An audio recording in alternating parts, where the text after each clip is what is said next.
हरे कृष्णा, राधे राधे। सभी भक्तों को सादर प्रणाम। आप सभी भक्तों का दिन शुभ एवं मंगलमय हो। सभी भक्तों को होली पर्व की हार्दिक शुभकामनाएं। भक्तों, हिंदू पंचांग के अनुसार पूर्णिमा तिथि से 2 दिन तक चलने वाला होली का पर्व शुरू हो जाता है और होली से ठीक 8 दिन पहले होला अष्टक लग जाते हैं। यानी होली के ठीक पहले 8 दिन होला अष्टक कहे जाते हैं। इन दिनों में कोई भी शुभ काम नहीं किए जाते हैं, यानी कि जितने भी मांगलिक कार्य हैं इन सभी कार्यों पर इन 8 दिनों के लिए ब्रेक लग जाता है। और आपको बता दें कि होला अष्टक पर ग्रह बहुत उग्र अवस्था में होते हैं। अष्टमी तिथि को चंद्रमा, नवमी को सूर्य, दशमी तिथि पर शनि, एकादशी पर शुक्र, द्वादशी पर गुरु, त्रयोदशी तिथि के दिन बुध, चतुर्दशी तिथि के दिन मंगल और पूर्णिमा तिथि के दिन राहु बहुत ही उग्र स्थिति में रहते हैं। इसलिए इन दिनों भगवान के नाम का जप करना चाहिए। जितना हो सके पूजा पाठ और दान करना चाहिए। ग्रहों की शांति के लिए उपाय किए जा सकते हैं। और अगर ज्योतिष विद्वानों की माने तो होला अष्टक के दौरान शुभ और मांगलिक कार्य करने से उनमें जीवन भर बाधा आती है। शुभ मांगलिक कार्य इन 8 दिनों में नहीं करने चाहिए, क्योंकि इन दिनों निगेटिव एनर्जी बहुत अधिक हावी होती है। और इन दिनों शादी, विवाह, सगाई, कर्ण छेदन या गृह प्रवेश आदि काम भी नहीं करने चाहिए। ऐसी भी मान्यता है कि इन 8 दिनों में भगवान विष्णु के भक्त प्रहलाद को हिरण्यकश्यप ने बहुत सारी यातनाएं दी थी, जिसकी वजह से इन 8 दिनों को बहुत कष्टकारी माना जाता है। और इस बार होलिका दहन यानी फाल्गुन पूर्णिमा के दिन ही साल का पहला चंद्र ग्रहण भी लगने वाला है।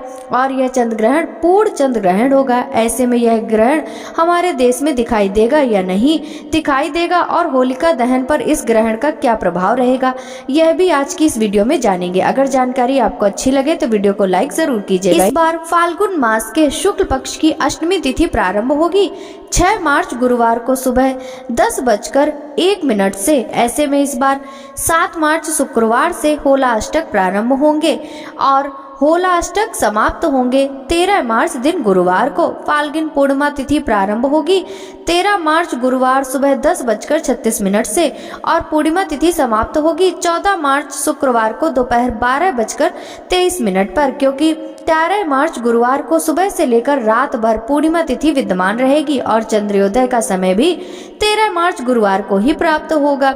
इसलिए पूर्णिमा का व्रत 13 मार्च गुरुवार को रखा जाएगा। और अगले दिन यानी पूर्णिमा तिथि जब दोपहर में ही समाप्त हो रही है तो उस दिन पूर्णिमा का स्नान दान किया जाएगा। और इसके अनुसार होलिका दहन 13 मार्च गुरुवार को किया जाएगा, यानी इस दिन पूर्णिमा का व्रत भी रहेगा। सत्यनारायण भगवान का व्रत भी इसी दिन रहेगा और रंग वाली होली भी खेली जाएगी। 14 मार्च शुक्रवार को स्नान दान आप दोनों दिन कर सकते हैं, लेकिन जब ब्रह्म मुहूर्त में पूर्णिमा तिथि विद्यमान होती है तो उस दिन पूर्णिमा का स्नान करना सबसे उत्तम माना जाता है। पूर्णिमा तिथि लगते ही भद्रा काल भी प्रारंभ हो जाएगा। 13 मार्च गुरुवार को सुबह 10:35 से रात 11:26 तक भद्रा काल रहेगा।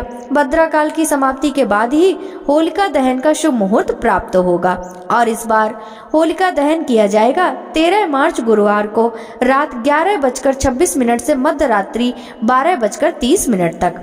भद्रा पूज का समय रहेगा शाम 6:57 से रात 8:14 तक और भद्रा मुख का समय रहेगा रात 8:14 से रात 10:22 तक।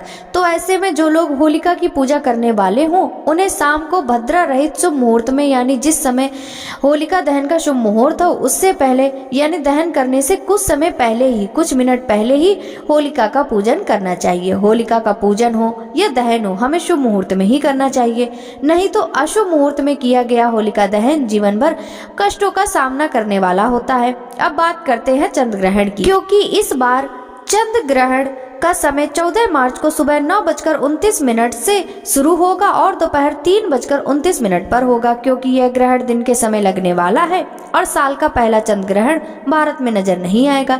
इस कारण हमारे देश में इसका सूतक काल भी मान्य नहीं होगा और ग्रहण संबंधी कोई भी नियम नहीं माने जाएंगे। अगर यह ग्रहण रात के समय लगता तो ही हमारे देश में मान्य होता, क्योंकि जिस समय ग्रहण लगेगा उस समय भारतीय समय अनुसार दिन का समय होगा, विदेशों में उस समय रात का समय होगा। इस इसलिए विदेशों में यह ग्रहण प्रभावी रहेगा। यह जानकारी अगर आपको पसंद आई हो तो वीडियो को लाइक करना मत भूलिएगा। आपसे मिलते हैं इसी तरह की अगली वीडियो के साथ। तब तक सभी भक्तों को हरे कृष्णा, राधे राधे।